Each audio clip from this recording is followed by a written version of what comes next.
приговорым маған осы полковникті комитетте өлтірдің деп соны айыптап жатыр маған.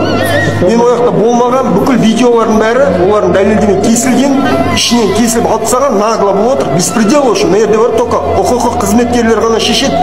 Ешқандай әкім де шешпейді, ешқандай сот та шешпейді бұл жақта. Бұл жерде сондай адам өлтірмек тұрма, бұл жақта болған да жоқпын мен. Сен болдың, сен өлтірдің деп жалғыз өзім келіп 40 адамды қырып кеттім деп отыр. Ол жерде Арлан бар еще, ішінде комитет бар, и военный әскерилер бар. Қалай мен жалғыз өзім деп қырып кеттім бәрін. Видеода бір қандай дәлел жоқ, сонда да соттап жатыр мен қазір осыны.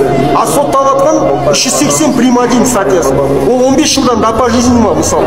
Мен өмірімде отпаған балам мысалы. Осы митингте айыптап жатыр, еще соттап жатыр, нагло өздері отырып алып осы жерде. Мен ол кезде өзім үйде болғам ол уақытта. Оған дәлелдерім бар еді, видеоларымды бермей жатыр мен. Осындай көршілердің видеолары болған, оның бәрі жоқ деп отыр қазір. Еш жерде жүрмеген мен бір видеода да олардың айыптап жатқан айыбында жоқ. Еш жерде жүрмеген мен бір видеода да олардың айыптап жатқан айыбында жоқ.